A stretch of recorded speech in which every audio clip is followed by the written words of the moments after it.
Shalom, shalom, shalom, shalom. Selamat pagi dan selamat menikmati satu hari baru lagi buat kita. Jumat tanggal 19 November tahun 2021. Terpujilah Tuhan kita yang hidup karena dalam anugerahnya Dia telah memberkati tidur malam kita dan membangunkan kita di hari yang luar biasa ini. Baiklah, seperti biasa sebelum kita lebih jauh melakukan semua kegiatan hari ini, marilah kita sama-sama kembali merenungkan firman Tuhan yang akan menjadi pedoman dalam menjalani hari ini, yang akan kita ambil dari pembacaan Alkitab 25 hari bersama kitab 2 Raja-Raja. Saya sangat yakin pembacaan Alkitab ini akan membuat saudara semakin mengenal Allah dengan benar, bertumbuh dan berakar kuat di dalam Dia, serta mengalami perubahan karakter yang semakin serupa dengan Kristus. Amin. Baiklah, hari ini kita akan membaca kitab 2 Raja-Raja, pasal yang ketiga ayat pertama sampai dengan ayat yang ke-27. Judul perenungan kita hari ini, Tuhan sanggup dan siap diandalkan. Sebagai pengantar renungan kita, saya akan coba bacakan buat kita ayatnya yang ke-9. Ketika Raja Israel, yaitu Yoram, Raja Yehuda, Yosafat, dan Raja Edom mengadakan perjalanan jauh hendak berperang melawan Moab, di tengah perjalanan mereka kehabisan air, sehingga semua orang yang turut bersamanya, termasuk tentara dan hewan yang mengikutinya, kehausan luar biasa. Dalam kesulitan tersebut, mereka menemui Nabi Elisa atas saran dari pegawai Raja Israel untuk meminta petunjuk Tuhan. Semula Elisa menolak, tapi karena di situ ada Yosafat Raja Yehuda, akhirnya Elisa mau juga mengabulkan permintaan mereka. Nabi Elisa memerintahkan memanggil pemetik kecapi. Pada waktu pemetik kecapi itu bermain kecapi, maka kekuasaan Tuhan meliputi dia. Memainkan alat musik atau kecapi bagi Tuhan berbicara tentang pujian dan penyembahan bagi Tuhan. Ketahuilah, ketika puji-pujian dikumandangkan, hati Tuhan disenangkan dan hadiratnya turun melawat umatnya. Sebab itu dikatakan dalam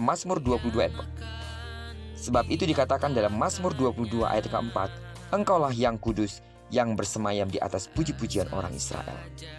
Ketika hadirat Tuhan meliputi Elisa sementara kecapi dimainkan, Tuhan menyatakan kehendaknya.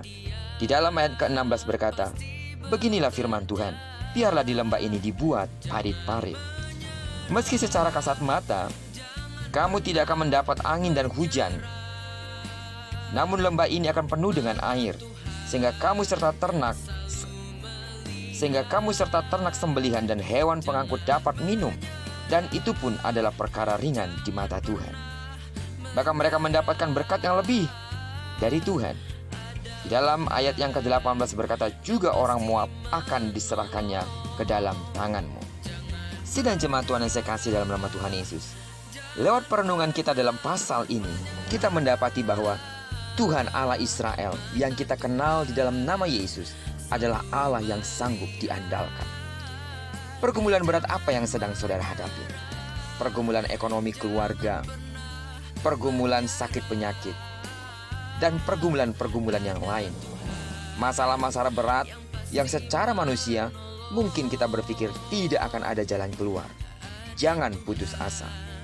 Angkatlah suara dan pujilah Tuhan, biar hadiratnya memenuhi hidup saudara. Percayalah, saat Tuhan bertindak, tidak ada perkara yang terlalu sukar baginya, karena Dia Allah yang maha sanggup.